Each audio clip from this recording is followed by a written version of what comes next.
আসসালামু আলাইকুম রহমতুল্লাহ। এ হলো মসজিদুল কুবা। এটি ইসলামের প্রথম মসজিদ। নবী আকরাম সাল্লাল্লাহু আলাইহি ওয়াসাল্লাম এই মসজিদটি সর্বপ্রথম নির্মাণ করেছিলেন। এই মসজিদটি সর্বপ্রথম তিনি নির্মাণ করেছিলেন খেজুর পাতা দিয়ে। আর এই মসজিদে 2 রাকাত নামাজ আদায় করা অনেক সওয়াব পুণ্যের কাজ। তো ইনশাল্লাহ আপনারা এখানে আসবেন এবং এই মসজিদে 2 রাকাত নামাজ আদায় করবেন, ইনশাল্লাহ অনেক ফজিলতপূর্ণ। তো আপনাদেরকে আমি দেখালাম মসজিদুল কুবার ভিতরের অংশ। তো ইনশাল্লাহ সবাই ভালো থাকবেন, দোয়া রাখবেন।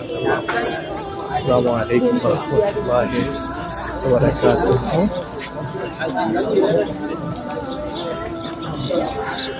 এই ছিল মসজিদুল কুবার ভিতরের অংশ।